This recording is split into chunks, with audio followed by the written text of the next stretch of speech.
வணக்கம் and welcome to சொல்ல துடிக்குது மனசு. செக்கோஸ்லோவாக்கியா நாட்டை சேர்ந்த மிலன் குந்தேராங்கிற எழுத்தாளர் ஒரு முறை ஒரு விழாவுக்காக கொல்கத்தா வந்திருந்தாராங்க. அப்போ அவரை ஒரு 5 ஸ்டார் ஹோட்டலில் தங்க வச்சுருந்தாங்க. அவர் ராத்திரியானா அந்த 5 ஸ்டார் ஹோட்டலோட காரிடாரில் இங்கேயும் அங்கேயும் உலாத்திட்டே இருந்தாராம். அப்போ அவர் கூட வந்தவங்க, ஏன் சார் நீங்கள் தூங்கலையா அப்படின்னு போய் அவர்கிட்ட கேட்டதுக்கு அவர் சொன்னாராம், இல்லை, இந்த 5 ஸ்டார் ஹோட்டலுக்கு எழுத்த மாதிரி நிறையா குடிசைகள் இருக்குது. அந்த குடிசைகள்லாம் பார்க்கும்போது என்னால் தூங்கவே முடியலைங்க, உங்களால் மட்டும் எப்படி தூங்க முடியுது அப்படின்னு கேட்டாராங்க.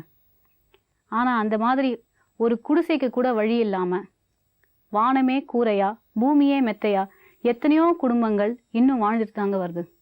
எங்கன்னு கேட்குறீங்களா? நம்ம சென்னையிலேயே தாங்க. இந்த மாதிரியான சில குடும்பங்களை தான் இன்றைக்கி நம்ம நிகழ்ச்சியில் பார்க்க போகிறோம். மேரி தெரசாவும் அவங்களுடைய கணவர் அன்புராஜும் தங்களுடைய வாழ்க்கை கதையை மனசு விட்டு நம்மக்கிட்ட பேசுறதுக்காக நம்ம நிகழ்ச்சிக்கு வந்திருக்காங்க. அவங்கள்ட்ட இப்போ பேசலாம்.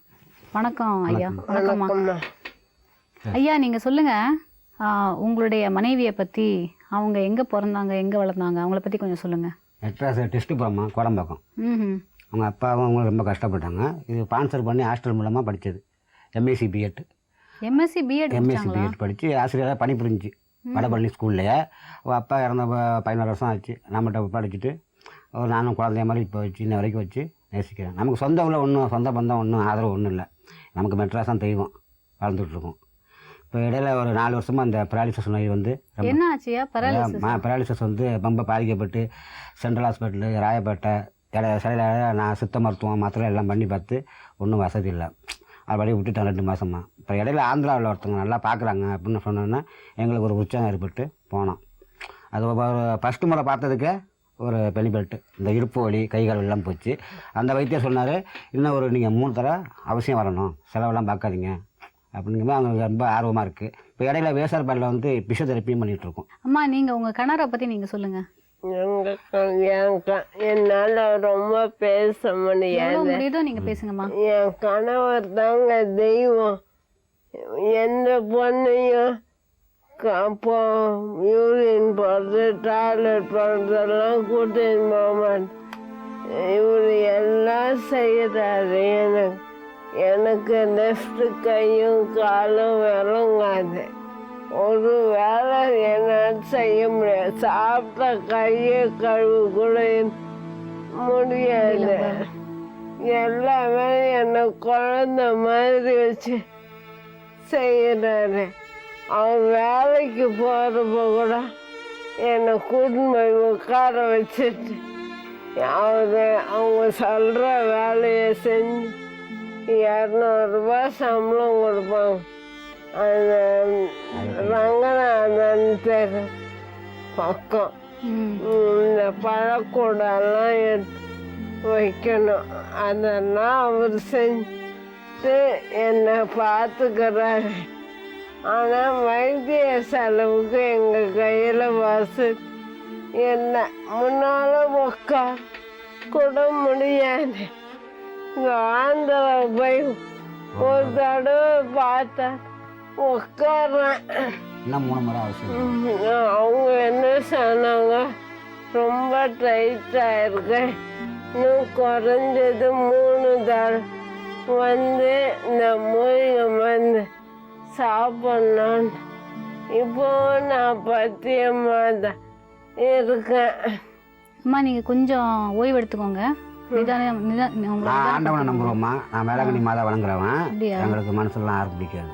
எங்களுக்கு சொந்த பந்தமே எல்லாமே எதிர்ப்பு. எனக்கு 20 வருஷமாகவே யாரும் எனக்கு பிடிக்காது. மாதாவை நம்பி வாழ்ந்துட்டு இருக்கேன். எனக்கு மெட்ராஸ் மட்டும் தான் நான் வாழ வைக்க முன்னும். இப்போ நீங்கள் எங்கே தங்கி? எனக்கு மெட்ராஸ் மட்டும் தான் வாழ வச்ச முன்னு. நான் டீனரில் வேலை பார்த்துக்கிட்டு அங்கே தங்க வச்சுருப்பேன். சில சமயம் கோயம்பேடில் அந்த மலைகளாக வந்தால் உடனே தங்க வச்சுக்கிட்டு இருப்போம். பஸ் ஸ்டாண்டில் எனக்கு பஸ் ஸ்டாண்டில் எனக்கு தெரிஞ்சவங்க இங்கே இருக்காங்க, பெருக்கிறவங்களாம் முன்ன பழக்கம் எனக்கு. அதனால் வந்து எனக்கு எந்த குறையும் வைக்கல. இந்த மருத்துவ உதவி சில உதவிகளுக்கெல்லாம் கொஞ்சம் கஷ்டப்படுறோம். என்னுடைய சம்பளம் வந்து என் மனைவி நல்லா பூர்த்தி பண்ணி குழந்தை மாதிரி பார்த்துக்கிறேன். இப்போ அந்த நோய் வந்து 4 வருஷம் ஆகுது கண்டினியூவா. அதுக்கு முன்னாடி அவங்க வேலை பார்த்தாங்க. இங்கே எம்ஜிஆர் ஸ்கூல்லே வேலை பார்த்தாங்க. இங்கே தேவட்டையில் 7 வருஷம் வேலை பார்த்துச்சு. டீச்சராக வேலை பார்த்தாங்க. Maths main MSc BEd maths teacher. 7 ரூபா சம்பளம் ஆகுச்சு. இப்போ அதெல்லாம் போச்சு. 4 வருஷம் ஆச்சு. அதெல்லாம் எந்த இதுவும் செய்ய முடியாது. நீங்கள் படிச்சிருக்கீங்களா? நான் படிப்பு 8வது தான். இப்போ அவங்க அப்பா நான்லாம் ஒன்றா வேலை பார்த்தோம். டெஸ்ட்டு போகிறோம் தான் எங்களுக்கு வீடு, பழைய வீடு 16 வருஷத்துக்கு முன்னாடி. அவங்க அப்பா நான்லாம் ஒன்றா கூலி வேலை பார்க்கும்போது இது சும்மா படிச்சுட்டு அவங்களோட இருந்து ரொம்ப கஷ்டப்படுது. வேற வந்து எந்த வேலைகளும் நம்ம குடும்ப பெண்கள் மாதிரி எந்த வேலையும் தெரியாது. படிப்பு ஒன்று தான். ஆளு கொஞ்சம் உடம்பெல்லாம் வீக்னஸ் பாயிண்ட்.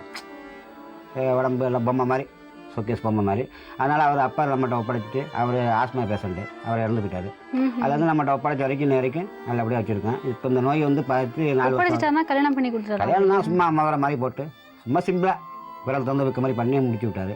அவரும் இறந்து 16 வருஷம் ஆச்சு. இன்னை வரைக்கும் எந்த குறையும் இல்லாமல் நல்லபடியாக குழந்த மாதிரி நேசிக்கிறேன். இந்த திருமணத்துக்கு உங்க குடும்பத்துல எப்படி எடுத்துக்கிட்டாங்க? அதனால தான் அங்கே எதிர்ப்பு. இந்த மாதிரி என்ன வச்சு ரொம்ப அது இப்போ முதல்ல கொஞ்சம் ஆதரிச்சாங்க. இந்த மாதிரி கை கால் விழுந்தோன்னா இப்படி இருந்தோம், 1 வருஷம் இருந்தோம். அவங்க ரொம்ப எல்லாம் எங்கள் அம்மா இருக்குங்க, அக்கா இருக்காங்க, பேச்சுவார்த்தை இல்லை. அதெல்லாம் யாருமே வேணாம் அப்படின்ட்டு நான் மாதம் நம்பி மறுபடியும் மெட்ராஸில் வந்து இப்போ 4 வருஷம் வாழ்ந்துட்டு நம்மளால 20 வருஷம் வாழ்ந்தேன். இப்போ உங்களுடைய ஜீவனத்துக்கு என்ன பண்ணிட்டு இருக்கீங்க? அதுதான் எனக்கு சம்பளம் 250 ரூபா 300 கிடைக்கும். அங்கே அயோத்தியம்மன் ஸ்ட்ரீட்டில் கொண்டு அதை உட்கார வச்சுட்டு நான் வேலை பார்ப்பேன். அங்கே இந்த தெரிஞ்சவங்களாம் ஈரோடுக்கு தங்கிட்டு இருக்கோம். நான் வேலை பார்த்து 300 250 ரூபா கிடைக்கும் சம்பளம். போய் நான் விடுது இந்த சொன்ன வைத்தியத்துக்கே நான் அவங்கள்ட்ட கொஞ்சம் கஷ்டப்பட்டு தான் அமௌண்ட் வாங்கிட்டு போனேன். இந்த இப்போ சித்தூர் போனோமே, சித்தூர் போய் அங்கிட்டு போகணும் 100 கிலோமீட்டர். விருப்பாச்சிபுரம்னு நல்ல கிராமம், நல்ல ஒரு இயற்கையாக இருக்குது, மலையில் இருக்குது வீடு. வைத்தியம் நல்ல வைத்தியம். அந்த மருந்து ஒரு வேளை கொடுத்ததுக்கு நைட்டே இந்த தலையெல்லாம் ஃபுல்லாக வலிக்க ஆரம்பிச்சுட்டு இன்னும் பிளேனில் அந்த மருந்து பாஸ் ஆகுது. அடுத்து இந்த வலி இல்லை, கழுத்து வலி இல்லை, இடுப்பு வலி இல்லை. அவர் என்ன சொன்னார், இந்த அம்மாவுக்கு நல்லா வேறு 4 வருஷமாக முத்தி போச்சுங்க, நீங்கள் ஆரம்பத்தில் கொண்டாந்தா 2 வளர்ந்தா போதும், இப்போ நல்லா கை காலம் ரொம்ப டைட்டாக இருக்குது, இன்னும் ஒரு 3 முறை கஷ்டத்தை பக்கமாக வாங்க, அம்மா நடந்துருவாங்க, அவங்க வேலையை அவங்க செஞ்சுப்பாங்க போது எனக்கு சொன்னதே ரொம்ப ஒரு தெய்வ செயலாக இருக்குது, தெளிவாக இருந்தது, ரொம்ப உற்சாகமாக இருக்குது. 4 வருஷத்துக்கு முன்னாடி உங்களுடைய வாழ்க்கை எப்படி இருந்ததுமா? நல்லா தான் இருந்தது, எந்த கவலையும் இல்லாத இப்போ ஜாலியாக போயிட்டு இருந்தது. என்கிட்ட படித்த பொண்ணுங்களுக்கு கல்யாணத்துக்கெல்லாம் நகை எடுத்து கொடுத்து வடபள்ளி ஸ்கூலில் வேலை பார்த்தப்ப அவங்க அப்பா இருக்கும்போதெல்லாம் 17 வருஷத்துக்கு முன்னாடிலாம் ஹெல்ப் பண்ணியிருக்கு. நல்லா இருந்தாலும் நீங்க அப்போ வாடகை வீட்டில் இருந்தீங்களா? இங்கே டெஸ்ட் போகிறோம். உங்களுக்கு குழந்தைங்களாம் இருந்தது? குழந்தைங்க அதான் இப்போ எல்லாம் நியூட்ரஸ் ப்ராப்ளம், உடம்பு ரொம்ப கம்மி, அதனால பொம்மை மாதிரி இது. இப்போ இவங்களுக்கு கூட பிறந்தவங்கலாம் அதான் யாருமே இல்லை, அப்பா இருந்தாலும் அப்பா பேச அம்மா பிறந்ததும் இறந்துட்டாங்க. ஸ்பான்சர் பண்ணி ஹாஸ்டல் மூலமாக படிச்சது, அனாதை ஹாஸ்டல் மூலமாக படிச்சு. அப்போ உங்களுக்கு அப்பா தான்? அப்பா இறந்து 16 வருஷம் ஆச்சு. இப்போ இல்லை நான் தான். டியூஷன் அந்த மாதிரி எடுக்கிறதுக்கு வாய்ப்பு இருக்காமா? இருக்கலாம். எனக்கு டியூஷன் எடுக்கணுன்ற ஆசை நிறைய இருக்கு. ஏன்னா பிள்ளைங்களாம் படிக்கிறதுக்கு இந்த காலத்துல படிப்பு தான் முக்கியம். அப்ப நம்ம உதவி செய்யறதால ஒன்றும் குறைஞ்சிட மாட்டோம். ஆனா நடக்க முடியாத இருக்கிறவா பிள்ளைங்க, இந்த காலத்து பிள்ளைங்க எல்லாத்தையும் நோட்டடா பார்க்கும். பேசக்கூட முடியாது, வாயில ஜொல்லா ஊத்தின்னு இருக்கும். இப்போ இவ்வளவாவது பேச இன்னும் 3 முறை போன நான் பயமேறி ஆயிடுவேன் நம்பிக்கை. அம்மா, இந்த 4 வருஷத்துக்கு முன்னாடி உங்களுக்கு இந்த பேரலிட்டிக் அட்டாக் வந்தது இல்ல, அதுக்கு முன்னாடி உங்களுக்கு அந்த மாதிரி ஏதாவது நடந்திருக்கா முன்னாடியே? இல்லைன்னா அதுக்கான அறிகுறி? ஒரு முறை தண்ணி எடுக்க போனவா விழுந்துட்டேன், மண்டையில அடிபட்டுச்சு. அப்புறம் நானே போய் ஆஸ்பத்திரியில் இவர் இல்லை, இவர் வேலைக்கு போயிருந்தேன். நானே ஆஸ்பத்திரியில் போய் தையல் போட்டுக்கின்னு நானே போயிட்டேன். இது எத்தனை வருஷம் முன்னாடிமா? அது 5 வருஷம். குளம் வந்து அது ஒரு இது தொட்டி மாதிரி இருக்குமா, அதில் போய் தண்ணி எடுத்துருக்கு தவறி அது மண்டையில அடிச்சிருச்சு உங்களை? Right side. அயோத்தி மட்டத்துக்கு ஒருத்தர் வந்தார், அவரே சொன்னார் சித்தூர் மாவட்டத்தை கூட்டிகிட்டு போ, நல்லா பார்க்குறாரு அப்படின்னு அவரே சொன்னார். அப்புறம் தான் முறை கூட்டி போனேன். அப்போ அவங்க என்ன சொன்னாங்க? அந்த மாதிரி அப்போ விழுந்தது தான் அவர் ஒன்றும் அதோட கேள்வியே இல்லை. எல்லாருக்குமே அங்கே வர நோயாளியெல்லாம் இதாவது பரவாயில்ல, தூக்கிட்டு வராங்க, காரில் வராங்க, டாட்டா சும்மா சவாரிகள்லாம் சரட்டுக்காரெல்லாம் வராங்க, பெரிய பெரிய கோடீஸ்வரன்லாம் அப்படியே தூக்கிட்டு வராங்க. ஏதாவது என் மனைவியாவது கை பிடிக்கு நடக்குறாங்க, பேசுகிறாங்க. அப்போ அவரே சொன்னார், இவங்க ஒன்றும் நார்மல் ஆகிடுவாங்க, இன்னும் ஒரு 3 முறை மறக்காமல் வாங்க. அதை கொடுத்த நைட்டை 10 மணிக்கு இந்த மண்டையெல்லாம் செய்யலாம் நம்மன்னு ஊற ஆரம்பிச்சிட்டேன். அந்த மருந்து கொடுத்து அப்படியே சொன்னார் இன்னொருத்தர், அது மூளைக்கு உடனே பாஸ் ஆகும்.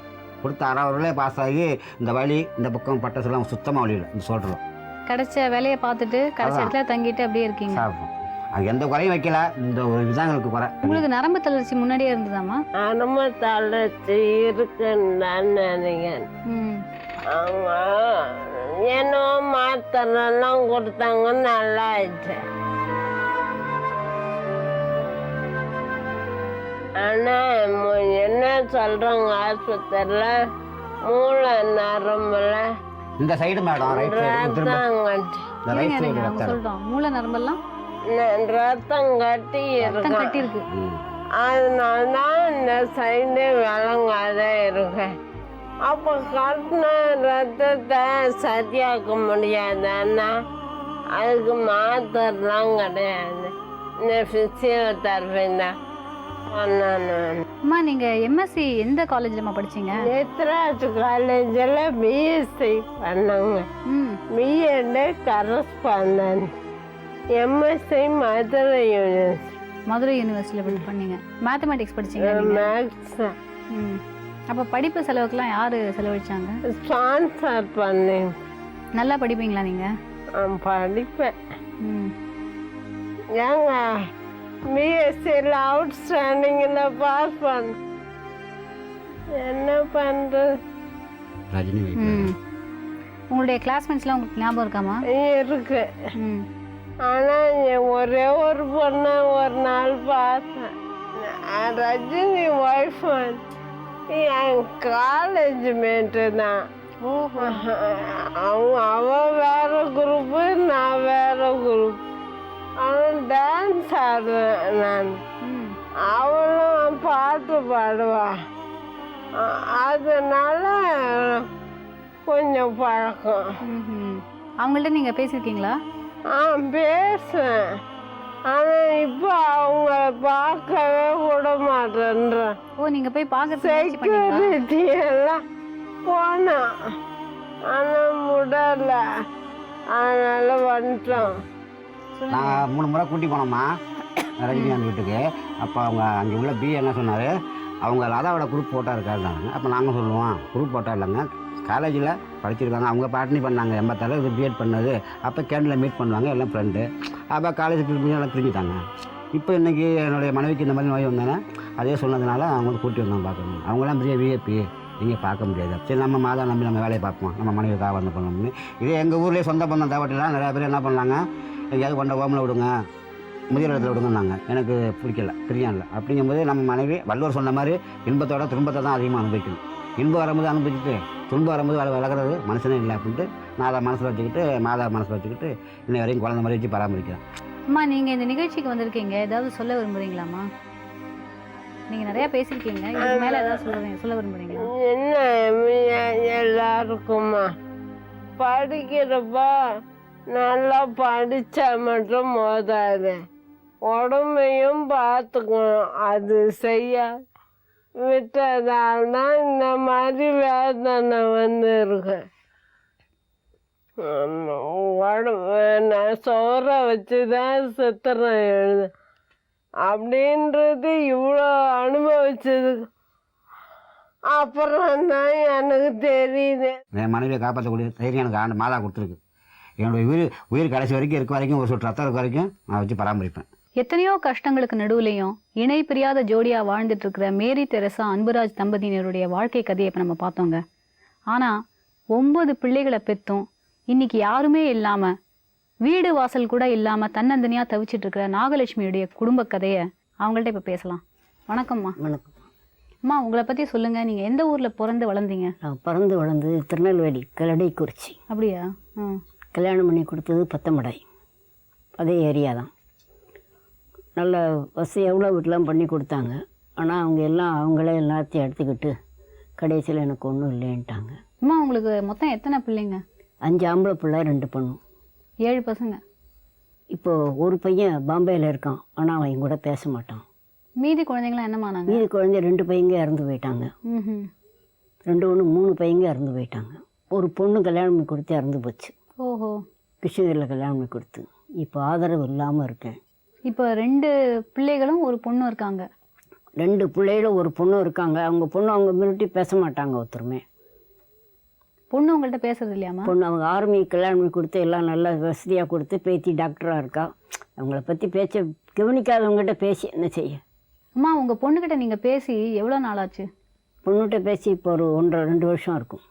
இப்போ அதுக்கு முன்னாடி வரைக்கும் நீங்கள் டச்சில் தான் இருந்தீங்க? அதுக்கு முன்னாடி வரைக்கும் அவங்க கூட இருக்கல. அவங்கெல்லாம் காஷ்மீர், அஸ்ஸாம் அந்த மாதிரிலாம் இருந்தாங்க. ஆர்மியில் அதனால் அங்கே இருந்தாங்க. உங்களுடைய கல்யாண வாழ்க்கை எப்படிமா இருந்தது? கல்யாண வாழ்க்கையெல்லாம் நல்லா இருந்துச்சு. கல்யாணம் பண்ணி நல்லா இருந்தோம். உங்க கணவர் என்ன வேலை பார்த்துட்டு இருந்தாரு? அதான் ஹோட்டல் தான் வச்சுருந்தோம். நீங்கள் 2 பேருமே ரெண்டு பேருமே. ஹோட்டல் வச்சுருந்தீங்க? சம்பளத்துக்கெல்லாம் ஆள் போடல, நல்ல ஹோட்டலாக சேர்மாதேவியில் பஸ் ஸ்டாண்டு கடை வச்சோம். 2 இடத்துல 2 கடை வச்சு நல்ல ஜம்முன்னு ஓடிச்சு. இந்திரா காந்தி அவார்டு வாங்கியிருக்கோம். நீங்களா? ஆமாம். ஓ. திருநெல்வேலிக்கு ஜில்லாக்கே சரவணியா ருக்மிணி விலாஸ்னு அவ்வளோ ஃபேமஸ். அல்வா, திருநெல்வேலி அல்வா எங்கள் கடை அல்வா தான். 89 நவம்பர் 18 இறந்து போனார். இப்போ உங்கள் கணவர் இறந்ததுக்கப்புறம் குழந்தைங்களை யார் படிக்க வச்சாங்க?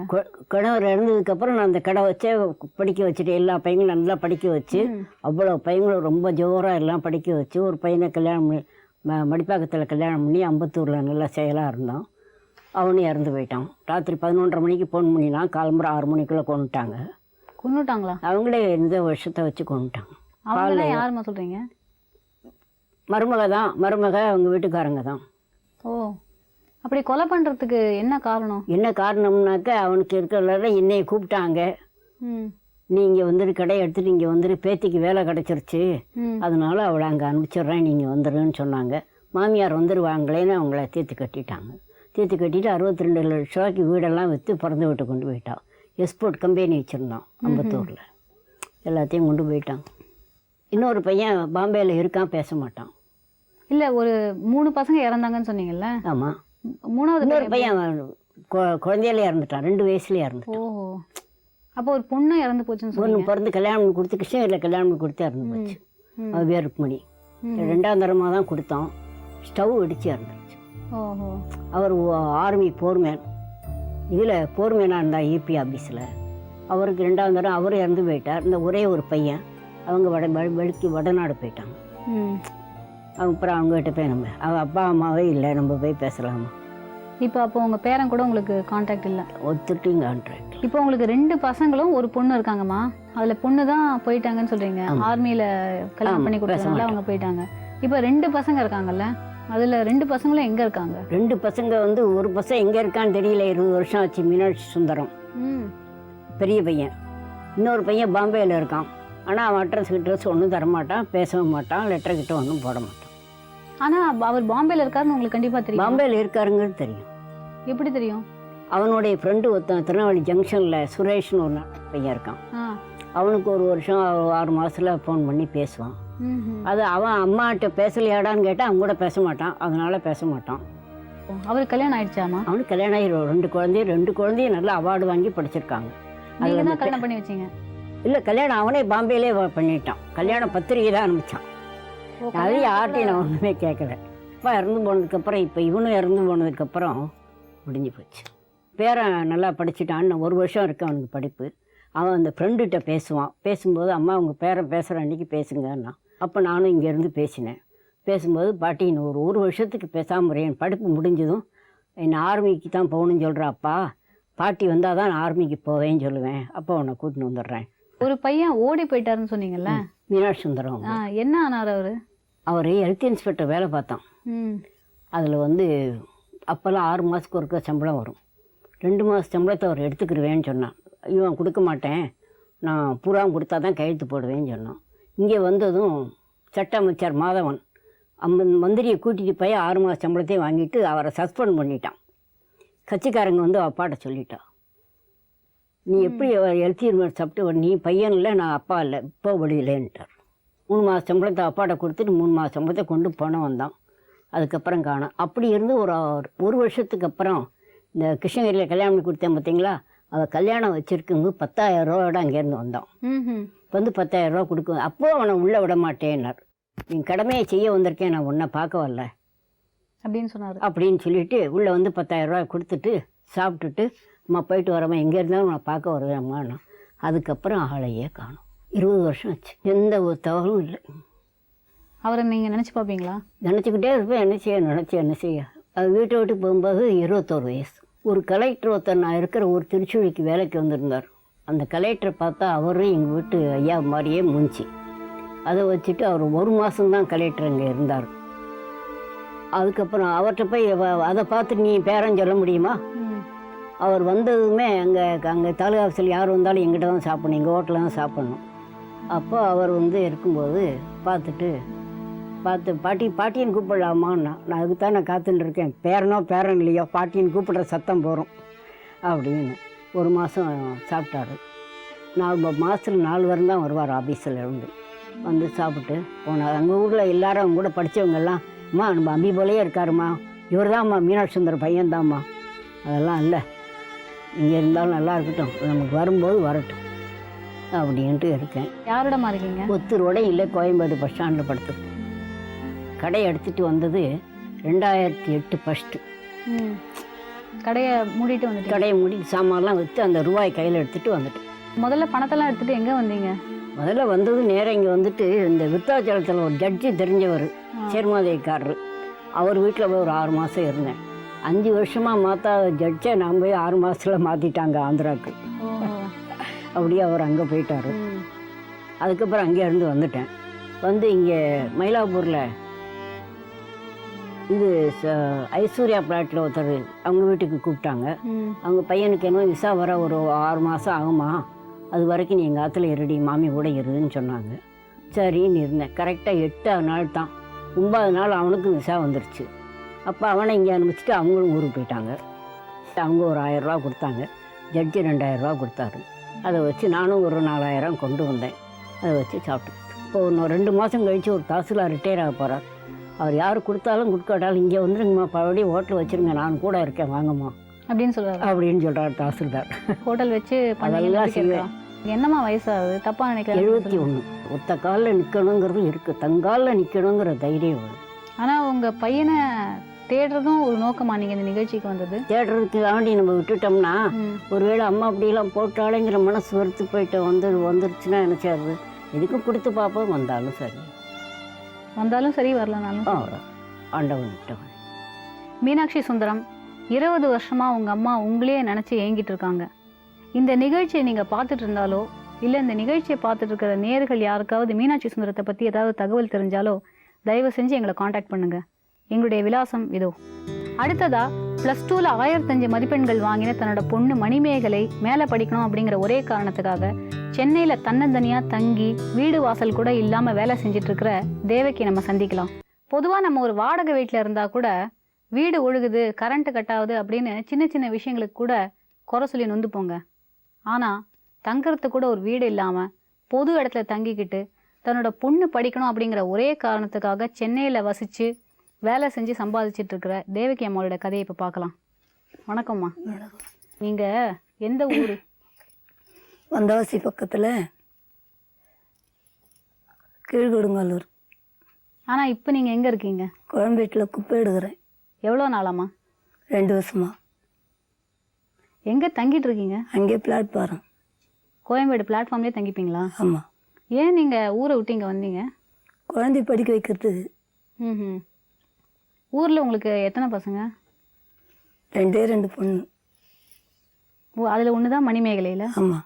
இன்னொரு பொண்ணு ஆனந்தி. அவங்க என்ன பண்ணுறாங்க? அவங்க வந்து விவசாயம் கூலி வேலை தான் செய்யுது. அவங்க தான் பெரியவங்களா? ஆமாம். மணிமேகலை 2வது பொண்ணு. 2வது பொண்ணு. அவங்க கணவர் என்னம்மா பண்ணுறாரு? வேலி முள், அது வேலிக்கத்த முள் வெட்டி காலில் அடிச்சுட்டு ஊனமுற்று வீட்டில் இருக்காரு. அப்போ அப்போலேருந்து நீங்கள் தான் வேலை செஞ்சுட்ருக்கீங்க? ஆமாம், நான் தான் வேலை செய்து குழந்தைங்களை காப்பாற்றுறேன். என்ன வேலை செஞ்சீங்க? கூலி வேலை. ஊரில்? ஆமாம், அறுப்பு நடவு இதெல்லாம் கூலி வேலை செய்யுது. நீங்கள் எவ்வளோமா படிச்சிருக்கீங்க? படிச்சிருக்கிறேம்மா. அந்த நாளில் படிப்பு என்ன படிப்பு, ESSன்னு சொல்லுவாங்க 8வது. இப்போது 8ன்னு சொல்கிறோம் இல்லையா, அப்போது 8வது படிப்பு படிச்சிருக்கிறேன். படிச்சுட்டு ஒரு சென்ட்ரலில் வேலை செய்திருந்தேன். அது வந்து பனைத்தொழில். அதை எடுத்து மூடிட்டான் வந்தவாசியில். அதில் வந்து சேலரி வந்து 2500 ரூபா கொடுத்துட்டாங்க. அதை விட்டுட்டு நின்னேன் பாரு, அப்படியே நின்றுட்டேன். அதுக்குள்ளே தான் மேரேஜ் ஆச்சு. 1975 கல்யாணம் ஆச்சு. கல்யாணம் பண்ணாங்க, 2 குழந்தைங்க பிறந்துச்சு. அப்படியே நின்றுட்டேன். அதோட வேலையை விட்டீங்க? அவன் விட்டு. இப்போ நீங்கள் சென்னைக்கு வந்துட்டீங்கல்ல, இப்போ அங்கே வேலை இல்லைங்கிறதுனால இங்கே வந்துட்டீங்களா? அங்கே 100 நாள் வேலை ஏரி வேலை இருக்குது. அது 50 ரூபா 40 ரூபா தருவாங்க. அது நம்ம குழந்தைங்களுக்கு அரிசி வாங்க முடியாது. அதுக்காக அந்த காரணத்துக்காக குழந்தைய படிக்க வைக்கணுமேன்றது படிக்க வச்சுட்டேன் 12th வரைக்கும். மேற்படி வந்து காமர்ஸ் குரூப் எடுத்து நர்சிங் குரூப் எடுக்க சொன்னாங்க. குழந்தை வந்து வேணாம்னு சொல்லிட்டு காமர்ஸ் குரூப் எடுத்தது. 1005 மார்க் வாங்கினது. படிக்க வைக்க முடியாத வீட்டில் இருக்குது. இந்த வருஷம் பாஸ் பண்ணிச்சு. ஓ, இந்த வருஷம் தான் முடிச்சிருக்காங்க இப்போது? ஆமாம். பக்கத்து வீட்டுக்காரு ஆடு ஓட்டி கொடுத்தாரு. ம் இந்த ஆட்டாலும் மேய்ங்க அப்படின்னு சொல்லிட்டு ஒரு 40 ஆடுக்கு ஓட்டி கொடுத்தாரு. அது குட்டி போச்சு, ஒரு 80 ஆடு ஆச்சு. அது மேய்ச்சிட்டு வந்தோம் நானும் எங்கள் வீட்டுக்காரும். அந்த அம்மா போட்டு எல்லா ஆடும் செத்துடுது. அந்த காரணத்துக்காக வெறுப்பா சரி நான் வந்து கோயம்பேட்டில் குப்பை எடுத்து கூலி 3000 தராங்க மாதம் ஆனாக்கா, நான் வேலை செய்கிறேன் அப்படின்னு சொல்லிட்டு நான் வந்துட்டேன். இது முன்னாடியே கிடைச்சதா உங்களுக்கு வேலை? கிடைக்கல வந்து தான் கிடைச்சதுல்ல? எங்கள் வீடு எங்கள் அம்மா வீடு பெரியார் நகர். ம் அங்கேருந்து இங்கே வர சொல்ல ஆள் குப்பை பெருக்கின்னு இருந்த ஆளுங்க. அவளுங்களை கேட்டேன், நானும் வேலைக்கு வரேம்மா, நான் வந்தவாசி ஊர் நாடு, குப்பைனா நான் நல்லா எடுப்பேன் அப்படின்னு சொல்லிட்டு அந்த மேனேஜர் இவர் இல்லை சூப்பர்வைசரு அவரை கேட்டு அவர் வாமா அப்படின்னாரு. அப்புறமா கேட்டு போயிட்டு வந்து சேர்ந்துக்கானேன். இப்போ நீங்கள் இங்கே வந்துட்டீங்க, ஊரில் பொண்ணை யார் எங்கள் வீட்டுக்காரு எங்கள் குழந்தை இருக்கா, பெரிய பொண்ணு இருக்கா? பெரிய பொண்ணு இருக்கா. அவங்களுக்கு கல்யாணம் ஆகலையா? கல்யாணம் ஆயிடுத்து. அந்த கல்யாணம் பண்ணி கொடுத்துட்டீங்க. அவங்க நல்லா இருக்காங்களா? நல்லா இருக்காங்க, சந்தோஷமா இருக்காங்க? சந்தோஷமா இருக்காங்க. சந்தோஷமே இல்லை, அவனும் வந்து ஒரு குழந்தை பிறந்து இறந்துட்டுன்னு சொல்லிட்டு இன்னொரு பொண்ணு கூட்டி வந்துட்டான். ம் அவங்க தாய் மாமா பொண்ணு. ம் குழந்தை நம்ம வீட்டில் தான் இருக்குது. ஓ, அவ கணவன் கூட இல்லையா? இப்போ தான் வந்திருக்கிறான், ம் மகளிரில் கொடுத்துட்டு போகிறாங்கன்னு சொல்லிட்டு வந்திருக்கான், வந்து சேர்ந்துருக்கான். அந்த வறுமைக்காக தான்மா நான் இங்கே வந்துட்டேன். வந்து இந்த கொசுக்கடியெலாம் வந்து இருக்கிறேன், படுத்துட்டு இருக்கிறேன். ஒவ்வொரு நாளும் ஒவ்வொரு அழை, எந்த நேரம் அழாத நேரம் என் கண்ணு தண்ணியெல்லாம் ஊற்றிட்டு பேசாமல் வயிற்றுக்கு சாப்பாடு இல்லாத வெளியே வந்தாக்கா கூழ் குடிச்சிட்டு, கூழ் 8 ரூபா ஒரு சொம்பு, காலையில் கூழ் குடிச்சிடுவேன். அதையும் காலையில் 9 மணி தள்ளிடுவேன், 10 மணி தள்ளிடுவேன். 11 மணிக்கு ஒரு சொம்பு கூழ் குடிச்சிட்டு அதோடு இன்னொரு வரையும் கம்முன்னு இருப்பேன். இனிமேட்டு போனேன்னா ஒரு காஃபி ஒரு பிஸ்கெட் சாப்பிட்டு பேசாமல் படுத்துக்குவேன். பிளாட்ஃபார்ம்லேயே படுத்துப்பீங்க? பிளாட்பாரத்தில் வேலை செய்துட்டு நைட் டியூட்டி. நைட் டியூட்டி இருக்கா? இனிமேல் போயிருக்கா உங்களுக்கு? மணி 9லேருந்து 3:30 மணி வரைக்கும். ஓஹோ. 3 டியூட்டி 150 ரூபா செய்துட்டு வாரத்தில் போட்டு போய் குழந்தைங்கள பார்த்துட்டு ஓடி வந்துடுவேன். அதான். எத்தனை நாள் வேலை உங்களுக்கு ஒரு வாரத்தில்? நான் செய்வேன் 7 நாளைக்கு செய்துட்டு 8ஆம் நாள் போயிடுவேன். போயிட்டு என் குழந்தைய பார்த்துட்டு வீட்டுக்கு வந்துடுவேன். காசை கொடுத்துட்டு வருவீங்க? காசு ஏது 10ஆம் தேதி தானே காசு. தினமும் ரேஷன் அரிசி வாங்கி வைக்கிறேன், அதை சாப்பிட்டுனுக்கு. மணிமேகலை எப்படிம்மா படிச்சுட்டு இருக்காங்க? ஐயோ, அவர் 10th கூட போதுமான அளவு மார்க் வாங்கினான். என்ன பண்ணுறது, படிக்க வைக்க முடியலம்மா. என்னால் வசதி இல்லை, வசதி பத்தலை, படிக்க வைக்க முடியல. என்ன பண்ணுறது? ஆனால் 12ஆம் கிளாஸில் 1005 மார்க் வாங்கி. 1005 மார்க். இன்னைக்கு சர்டிஃபிகேட் அப்படியே வச்சுருக்கிறேன். 1005 மார்க்கு. அங்கே படிச்சுட்டு வந்தாலும் இங்கே பசங்களுக்கு சொல்லித்தரும் குழந்தை. நல்ல படிப்பு, போதுமான அளவுக்கு மார்க்கு, 10th மார்க்கு. இப்போ ஏதாவது காலேஜுக்கு போட்டிருக்காங்களா? காலேஜுக்கு அப்ளிகேஷன் போகிறதுக்கு என்னால் முடியலையே. இந்த வருஷம் தள்ளி தான் அடுத்த வருஷம் பார்க்கணும். அப்போ நீங்கள் காசு சம்பாதிச்சிருவீங்க, அதுக்குள்ளே சேர்த்துருவீங்கன்னு என்னத்த சேஃப்டி பண்ண முடியும்?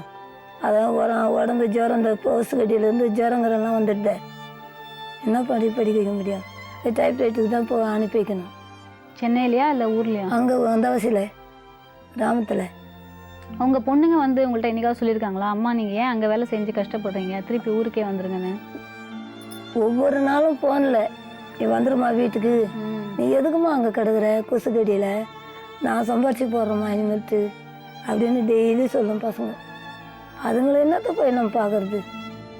ஒன்று நமக்கு வந்து வசதி இருந்தால் குழந்தைங்களா கூட இருக்கலாம். ஆடு செத்து போன பிற்பாடு என்ன பண்ண முடியும்? ஆடெல்லாம் ஒரே அடியா செத்துச்சா? ஒரு நாளைக்கு 2-3 அப்படியே செத்துடுச்சு. இப்போ வந்து ஒரு 2 ஆடு தான் இருக்குது, மொத்தம் செத்து போச்சு. அம்மா போட்டாக்கா 3-4 ஒரு நாளைக்கு அப்படியே நின்றுடும். என்ன பண்ணுறது அதுக்காக?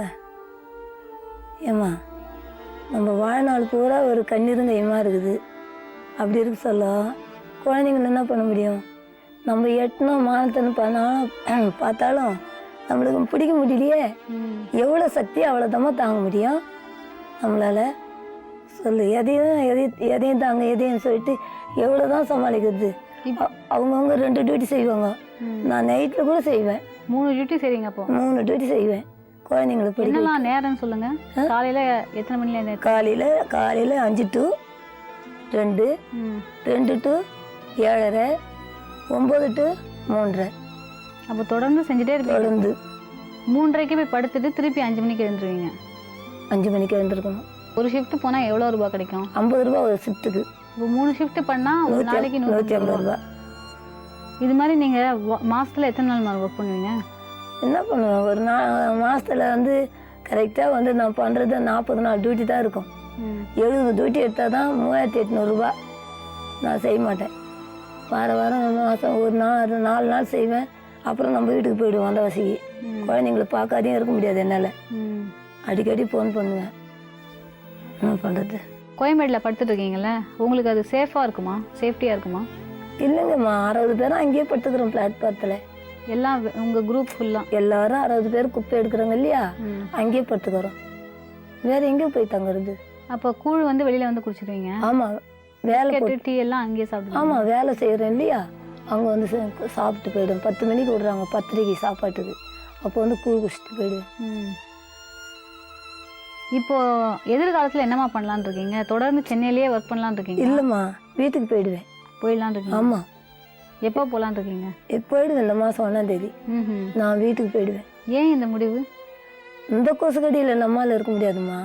இருக்கட்டும், நம்ம குழந்தைங்களா கூட போய் இருக்கலாம். அதுக்காக தான். அப்போ வருமானத்துக்கு என்ன பண்ணுவீங்க அங்கே போய்? வருமானத்துக்குன்னா எங்கன்னா வேலை செய்து தான், கூலி வேலை செய்து பழைக்கணும். கிடைக்கும்னு நினைக்கிறீங்களா? அங்கே வேலை கிடைக்குமா? வேலை கிடைக்கும். இப்போ மழை பெஞ்சிடுச்சுல்ல, வயலில் வேலை கிடைக்கும். அப்போ செய்துக்கலாம். இப்போ உங்கள் பொண்ணுக்கு சென்னையில் சீட்டு கிடைச்சதுன்னு வச்சுக்கோங்களேன், காலேஜ் சீட் கிடைச்சதுன்னா அனுப்பி வைப்பீங்களா? கண்டிப்பாக. தன்னோட குடும்பத்துக்காக தன்னந்தனியாக சென்னையில் தங்கி வேலை செஞ்சு சம்பாதிச்சு பணம் அனுப்பிச்சிட்டு இருக்காங்க தேவகி. இவங்கள போல இன்னும் எத்தனையோ பேர் பார்க்குகள்லையும், ரயில்வே ஸ்டேஷன்லையும், பஸ் ஸ்டாண்ட்லேயும் தங்கி வேலை செஞ்சு பொழைச்சிட்டு இருக்காங்க. இன்னைக்கு நிகழ்ச்சியில் நம்ம பார்த்த எல்லார்கிட்டையுமே வீடு வாசலோ வாழ்க்கையில் சரியான பிடிமானமோ இல்லாமல் இருந்தால் கூட அவங்கக்கிட்ட ஒரு உற்சாகம் இருந்ததுங்க. வாழ்க்கையில் ஜெயிக்கணும் அப்படிங்கிற ஒரு லட்சியம் இருந்தது. இதை போல் இன்னும் சிலரை நாங்கள் தேடி போனோம். அவங்களுடைய கிளிப்பிங்கை இப்போ பார்க்கலாம்.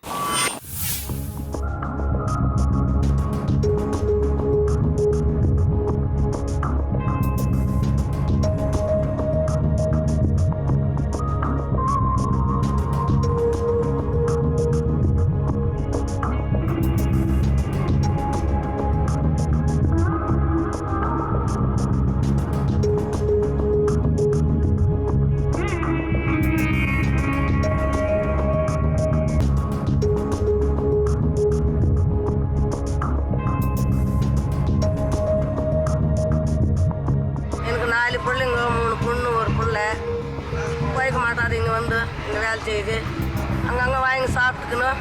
சம்பளம் வந்தால் பிள்ளைங்களுக்கு கஞ்சி ஊற்றினுக்கிறோம். எங்கள் வீட்டுக்காரர் ஊராட இருக்கிறார் சார், அது சொல்ல முடியாது. அவரை பார்க்க அவர் குடும்பம் நடத்தினார். நான் பொண்டாட்டியாச்சே, ஒரு தாய் மாமன் பொண்ணு தான். அவர் அத்தை சார் பிள்ளை, நான் அம்மாங்காரன் பொண்ணு. இந்த சின்ன வயசில் அதுக்கு அண்ணன் தம்பி இல்லையே, அக்கா தங்கச்சிங்க இல்லையே. நம்ம கல்யாணம் பண்ணி அந்த சன்னியாசம் அதை விட்டுட்டுமே, நாளைக்கு உலகம் இன்னும் மதிக்கும் நம்மளேன்றது ஒரு கொள்கை இல்லை அவருக்கு. விட்டார். நானும் அவருக்கு சரத்துக்கு அந்த பிள்ளைங்களை காப்பாற்றி அதுங்களுக்கு ஒரு ஆளாக்கி மண் சமந்து, கல் சமந்து, கிணத்து வேலைக்கு, தூர் தட்டு வேலைக்கு, தார் மண் வேலைக்கெல்லாம் போய் சமந்து அதுங்களை ஆளாக்கிட்டேன். ஆளாக்கி அதுங்களுக்கு குடும்பமும் ஆகிப்போச்சு. பொண்ணு இருக்குது, பிள்ளை இருக்குது, எல்லாம் இருக்குது. யார் இருக்குது எனக்கு தெரியாது இல்லை. எனக்கும் 3 பிள்ளைங்க இருக்காங்க. நாங்கள் தொழில் வேலை தான் செய்கிறோம். கூலிக்கு வேலை செஞ்சு சாப்பிட்டுக்கிறோம். பிள்ளைங்களாம் வசதி கிடையாது. நாங்களாம் ஏழை. அது பார்த்துட்டு இங்கே வந்து 7 வருஷமாக வேலை செய்கிறோம். வந்து இந்த வேலை செய்யணும், இங்கே கொடுக்குறத சாப்பிட்டுக்கின்னு இங்கேயே வேலை செய்யணும். இங்கேயே இருக்கிறோம். ஏன்னா வாரத்துக்கு ஒரு நாளைக்கு வீட்டுக்கு போவோம் பிள்ளைங்களை பார்க்க. எங்களுக்கு வசதி இல்லை. கூலிக்கு போனால் தான் உண்டு, இல்லை பணம் இல்லை. இதை வந்து எங்கள் இந்த பிள்ளையாட்டி பார்த்து மேலே வந்து சாப்பிட்றோம், பிடிக்கிறோம், பார்த்து தூங்கிட்டு இருக்கோம். எனக்கு ஒரே ஒரு பொண்ணு, வீட்டுக்கார செத்து 14 வருஷம் ஆகுது. எங்கள் சஞ்சய் சார் இங்கே எப்போ காண்டிட்டு தந்தார். அதுலேருந்து இங்கே தான் நாங்கள் படுக்க எடுக்கலாம் எல்லாம் சாப்பிட்றது, பஸ்கார் கொடுத்தா சாப்பிட்றோம். எங்கள் சம்பளம்னா பிள்ளைங்களுக்கு கொடுத்து அனுப்புவோம். என்ன பொண்ணுக்கும் வீட்டில் கஷ்டம், 3 பேர பிள்ளை கஷ்டம். அதனால் வந்து நம்ம சம்பாதிக்கிறது குழந்தைங்களுக்கு கொடுத்துட்டு மிச்சம் நாங்கள் சாப்பிடுவோம். அண்ணன் தம்பி 2 பேர். சின்ன பிள்ளை கல்யாணம் பண்ணி மருமக பிள்ளை சேர்த்துட்டான். பிள்ளை சேர்த்த பிற்பாடு அந்த வறுமையோட பெரிய பிள்ளைக்கு எனக்கு சண்டை. வீட்டை விட்டு போ, சொத்தில் எதுவும் கொடுக்க முடியாது அப்படின்ட்டான். அடிச்சு தேர்த்தனான். அதோடு நாங்கள் புருஷன் மஞ்சள் நாங்கள் வந்துட்டோம். எங்கள் வீட்டுக்காருக்கு 2 காலுமே வராது, நடக்க முடியாது. இங்கே பொண்ணை கொடுத்துக்கிறேன். பொண்ணு வீட்டில் நாங்கள் இருக்கிறோம். இங்கே வந்து 5 வருஷம் ஆகுது. இங்கே வர்ற வருஷத்தோட 6வது வருஷம் நான் வந்து சின்ன பிள்ளை உன்ன மாதிரி செத்துட்டான். அதோட அந்த மனசு கஷ்டத்தோட இங்கேயே கோயம்பேட்டோட இருக்கிறேன். இஷ்டம் தான் பொண்ணு வீட்டுக்கு போவேன், இல்லைன்னா போக மாட்டேன். சம்பளம் வாங்கினா எங்கள் வீட்டுக்காருக்கு எடுத்து கொடுப்பேன். வீட்டோட இருக்கிற 2 கால் வராது இருக்கு. இன்னை வரைக்கும் பெரிய பிள்ளை வந்து மாமான்னு கூப்பிடல. அந்த சொத்து என் பேர்லேயே எழுது. 5 ஏக்கரா பூமி இருக்குது. பொண்ணுக்கு பாதி பிள்ளைக்கு பாதியாக எழுதலான்னு தான். எழுதக்கூடாது, நான் ஒண்டியாக தான் அனுபவிப்பேன், இல்லைன்னா வெட்டுவேன் அப்படின்னு ஒரே கட்சாக்கிறேன். அதனால் நான் என் வீட்டு பக்கமே நான் போகிறேன்.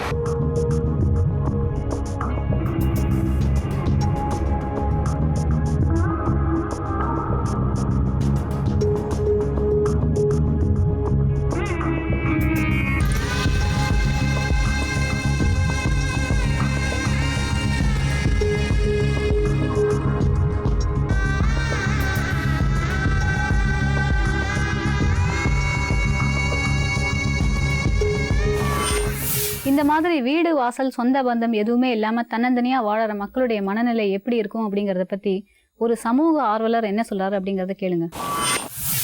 அந்த காலத்துலேருந்து நம்ம கலாச்சார மரபு எப்படி இருக்குன்னா, சின்ன வயசுல கல்வி கற்கிற வயசுல அவங்க பிரம்மச்சரியத்தை கடைப்பிடிக்கணும், அப்புறம் திருமணம் செய்துக்கணும், அப்புறம் திருமணத்துக்கு அப்புறம் குடும்ப உறவுகளை சரி பண்ணிட்டு கடமைகளை முடிச்சுட்டு அப்புறம் திரும்ப துறவரம் போகணுன்றதான் அந்த காலத்துலேருந்து இருக்க ஒரு மரபு. பட் அப்புறம் காலப்போக்கில் இது மாறிடுச்சு. வயதான காலத்துலையும் அவங்க வீட்டிலே இருந்து சின்னவங்களுக்கு உதவிகள் செய்துட்டு அறிவுரை சொல்லிக்கிட்டு அவங்களுக்கும் வாழ்க்கையில் ஏதாவது ஒரு விதத்தில் அர்த்தத்தை ஏற்படுத்திக்கணுன்ற மாதிரி நம்ம கால சூழ்நிலை மாறிடுச்சு. பட் இப்போ இருக்கிற சூழ்நிலை எப்படி இருக்குன்னா, நிறைய பேருக்கு பெரியவங்களை வச்சு வீட்டில் பாதுகாக்கிறதுக்கு உண்டான வசதிகளோ வாய்ப்புகளோ இல்லை அவகாசமோ இருக்கிறது இல்லை. ஏன்னா எல்லா வீட்லையும் 2 பேரும் வேலைக்கு போகிறாங்க. பெரியவங்களுக்கு உடம்பு சரியில்லைன்னா அதை வச்சு நின்று கேட்கறதுக்கு கூட பொறுமை இல்லை, அவகாசம் இல்லை. அண்ட் பெரியவங்களுக்கும் சின்னவங்களோட பிரச்சனை புரியாததுனால அவங்க ஒரே விஷயம் திரும்ப திரும்ப சொல்கிறது, திரும்ப பழைய கதைகளை பேசுறது, சுவாரஸ்யமற்ற தனத்தில் நடந்துக்கிறது, இல்லை சின்ன குறையை பெருசுப்படுத்துறது, மற்றவங்க கிட்ட குறை கண்டுபிடிக்கிறதுன்ற மாதிரி நிறைய விஷயங்கள்ல இவங்க சின்னவங்களை கஷ்டப்படுத்திடுறாங்க. ஸோ 2 பேருக்கு நிறைய ஈகோ ப்ராப்ளம்ஸ் வரும்போது இப்படி சண்டை போட்டுட்டு இருக்கிறதுக்கு பிரிஞ்சு போயிடுறது பெட்டர்ன்ற மாதிரி மனநிலைக்கு தள்ளப்படுறாங்க. அவங்க எந்த காரணத்துக்காக வீட்டை விட்டு வந்தாங்கன்றதை பொறுத்து அவங்க ரியாக்ஷன்ஸும் மாறி தான் இருக்கும். இந்த வீடே வேண்டாம், இவங்க முகத்திலேயே முழிக்க வேண்டாம், நானே தனியாக சுயமாக நிம்மதியாக இருந்துக்கிறேன்னு நினச்சி வரவங்களுக்கு இது ஒரு சுதந்திரமாக கூட அவங்க நினைக்கலாம்.